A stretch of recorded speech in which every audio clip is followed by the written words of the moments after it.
At 78, Benny Andersson has finally opened up about the real story behind ABBA. For decades, fans saw the glitter, fame, and catchy songs, but behind it all was something deeper: pain, escape, and the personal struggles that shaped their unforgettable sound. Benny has now shared the truths many have long suspected but never fully heard. His journey isn't just about music, it's about the emotions and experiences that built one of the world's greatest bands. Before ABBA became a global name, Benny was just a young boy fascinated by melodies rather than fame. Growing up in Sweden, he was surrounded by classical and folk music, absorbing emotion and structure before he ever touched a synthesizer. The songs that would later make millions dance, like Dancing Queen, were born from the old Swedish accordion tunes and the church harmonies of his youth. These early influences gave Benny a strong sense of direction, even when the band was chasing disco lights. His music came from the heart. It wasn't about following trends but creating something timeless. When Benny began working with Björn Ulvaeus, they created a rare balance. Benny built the musical structure, the harmonies, the emotion, and the energy, while Björn focused on the lyrics and stories. Together, they formed a creative partnership that turned simple songs into emotional masterpieces. Benny didn't just write music, he sculpted it. That's why ABBA's songs still feel alive and powerful decades later. In the studio, Benny was a perfectionist. He would spend days fine-tuning a single harmony or adjusting one note until it matched the emotion in his head. He wasn't chasing perfection for fame's sake, he was chasing honesty. Every track had to feel true. People who worked with him often recalled him replaying parts of songs over and over again, not to impress anyone, but to make sure the feeling was right. To him, every ABBA song carried a hidden message, even if the audience didn't always catch it. While Agnetha and Frida stood in the spotlight and fans screamed their names, Benny often remained behind the scenes. He once admitted he never felt truly seen in ABBA, not as a star, but as the craftsman behind the sound. From the glass of the control room, he quietly carried the weight of making everything work. He wasn't the face of the band, but he was its heartbeat. Benny was also the one who kept the band together when tensions rose.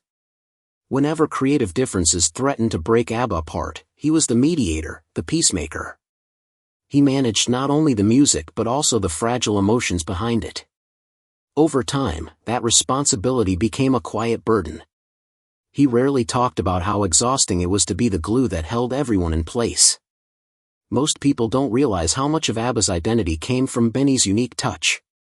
Without him, the band's songs might have sounded cheerful but empty. His chord progressions added sadness and longing beneath the joyful melodies. That's why even ABBA's happiest hits carried an undercurrent of melancholy.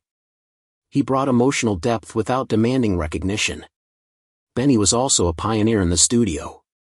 He loved experimenting with new technology, using early synthesizers and multi-track recording long before it was common.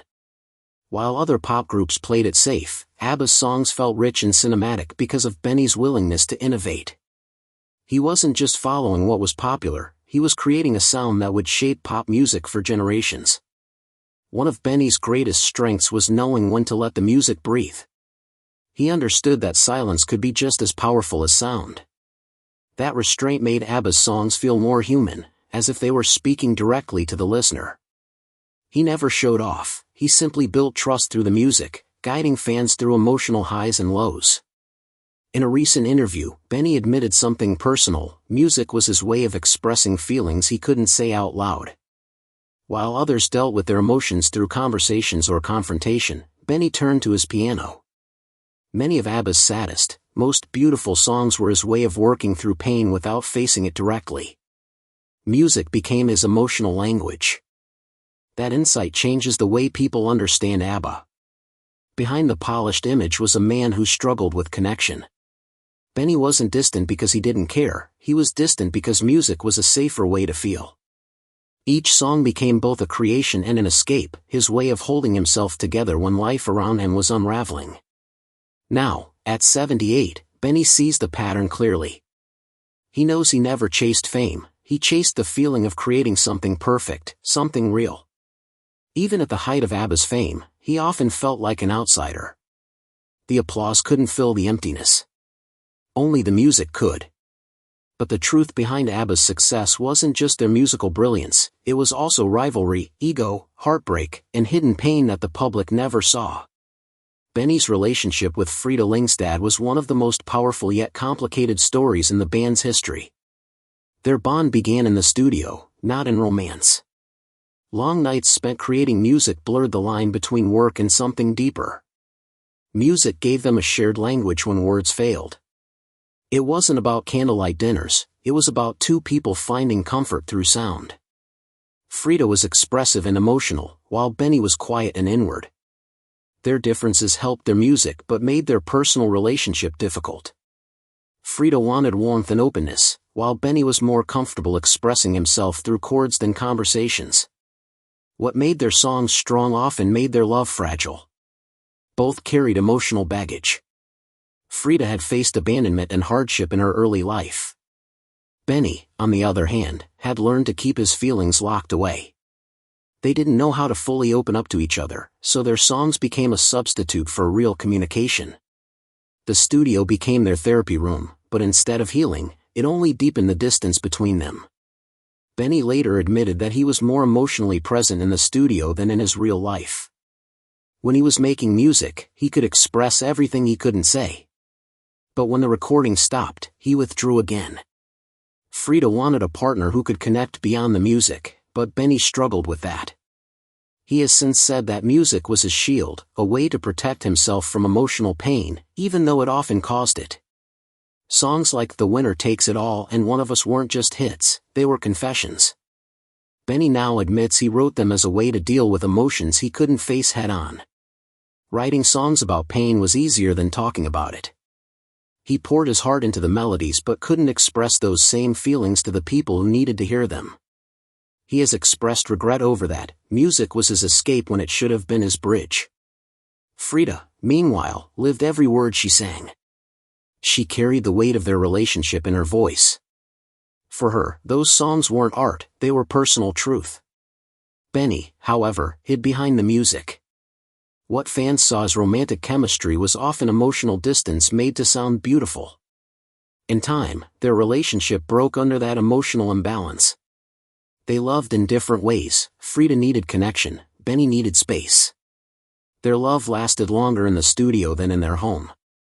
Benny wasn't unfaithful in the way rumors suggested. His fault was detachment. He could compose feelings but not always feel them in real life. In one interview, Benny admitted something heartbreaking: "I gave my best lines to songs, not to the people who needed to hear them from me." That single sentence explains the hidden cost of his genius. He wasn't heartless, he was afraid of being vulnerable. Music was safer than emotion. The result was art that touched millions but left his personal relationships scarred. Today, Benny doesn't blame Frida or anyone else. He understands that she wanted connection while he offered creation. He now sees that the same music that united them also divided them. His greatest gift was also his greatest weakness. He could make people feel deeply but struggled to feel deeply with others. Over the years, people have talked about rivalries within ABBA, mostly between Agnetha and Frida. But Benny says the real rivalry wasn't between the women, it was between himself and the idea of fame. The spotlight always leaned toward the singers, while Benny and Bjorn were called the men behind the music.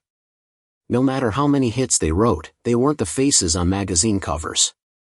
Benny wasn't jealous of his bandmates, he was frustrated with how the world misunderstood what he truly gave to the band. He was labeled the brain of ABBA, which made him sound cold and mechanical. In truth, he was anything but. Every note he played came from deep emotion. But critics often saw ABBA's songs as catchy pop without realizing the depth behind them. Benny built music that could make people cry, but the credit often went to the singers who performed his emotions. That quiet invisibility followed him for years. He has said that for a long time, he would read reviews hoping someone would notice his musical structure, the way he blended sadness with sweetness, or the complexity of his arrangements. Few did. The world loved the sound but didn't look behind it. Over time, that silence became its own kind of legacy. Benny didn't want fame, he wanted fairness. He wanted people to see him not as a background musician, but as the architect of emotion. He was the one sculpting the sound that carried every feeling. When people dismissed ABBA's music as light pop, it hurt more than he ever admitted. It wasn't ego, it was about being understood.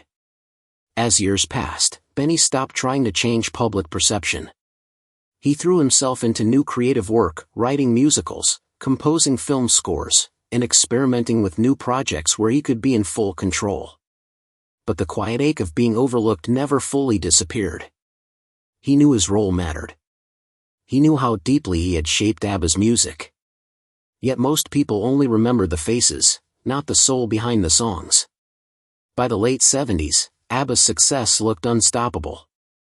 But behind the polished image, the group was starting to fracture. The endless touring, recording, and emotional tension slowly wore them down. Benny recalls that it wasn't one fight or one big moment that ended things, it was a gradual fading of energy and truth. The music no longer felt alive. He said there came a day when he realized he wasn't making songs out of love anymore, but out of habit. That's when he knew it was time to stop. For Benny, the end of ABBA wasn't about fame or failure, it was about honesty. When the music stopped feeling real, it was over. He didn't want to fake inspiration or pretend the joy was still there. The spark that once came so naturally was gone. Looking back now, Benny doesn't see ABBA as just a band.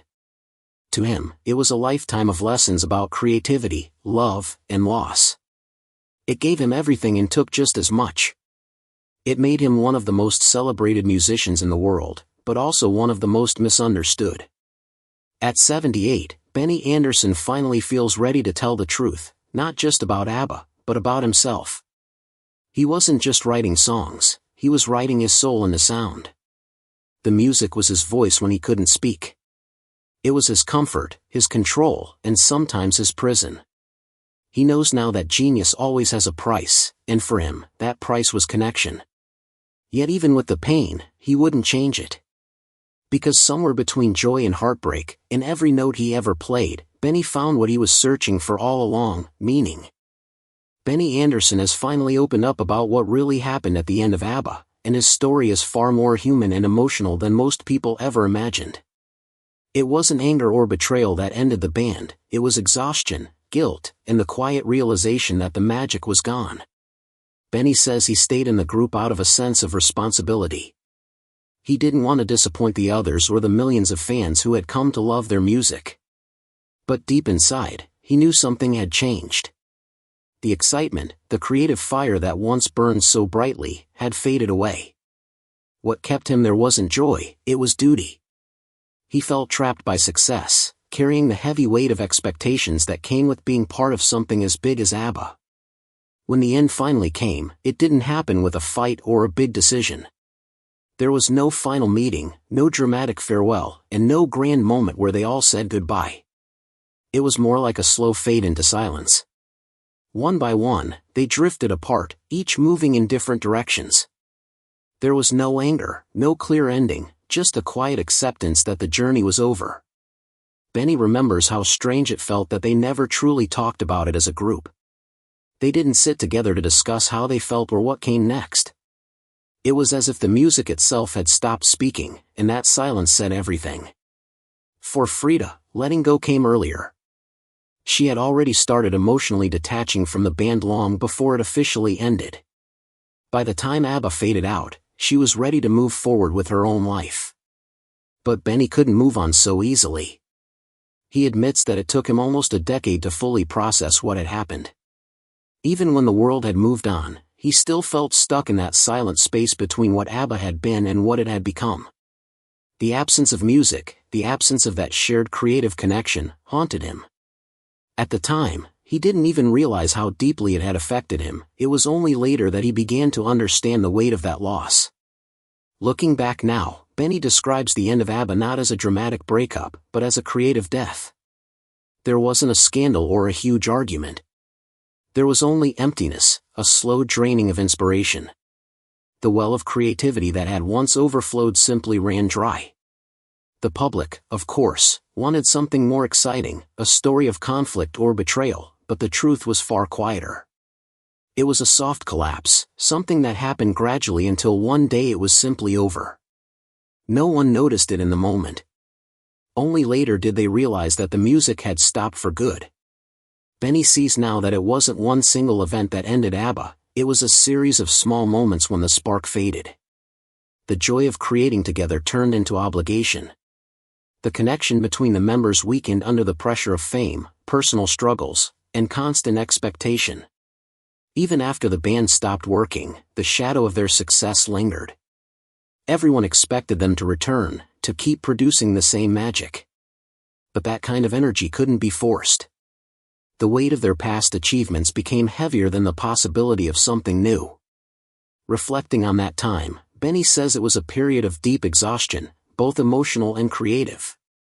They had given everything they had to their fans and the world, and there was nothing left for themselves or each other. The realization that he had stayed out of guilt rather than passion added a new layer of sadness. He wasn't staying because he loved what they were doing, he stayed because he didn't know how to leave. It was easier to keep going than to face the emptiness that would come with stopping. In truth, ABBA's breakup was not about anger, it was about burnout. The group had poured every bit of their energy, emotion, and soul into their music, and by the end, they were empty. The world saw the smiles and the glamour, but behind it was quiet fatigue. They had lost themselves in the process of trying to meet the world's expectations. Benny's confession gives a more honest view of the band's end. It wasn't about failure, it was about being human. The silence after ABBA wasn't peaceful, it was heavy, filled with the echoes of what they once were. After ABBA's final curtain call, Benny stepped away from the spotlight. It wasn't because he wanted to hide, it was because he needed peace. The fame that once thrilled him now felt like noise. He began focusing on new kinds of projects, music for theater, orchestras, and films. These new creative paths didn't demand fame or public attention. They allowed him to rediscover music as something personal again, free from pressure. He found comfort in melodies that didn't have to top charts or please millions. For the first time in years, he could create without expectation. This new chapter became his recovery period. It was more than a career shift, it was therapy. Through composing for musicals like Chess and Christina Friend of Imola, Benny began to explore emotions that had been buried during ABBA's peak. The songs became a way to process the feelings he had ignored for years, guilt, regret, love, and confusion.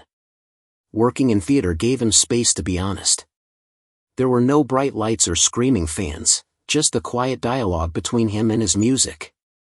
It became a personal resurrection, a slow rebuilding of his creative soul.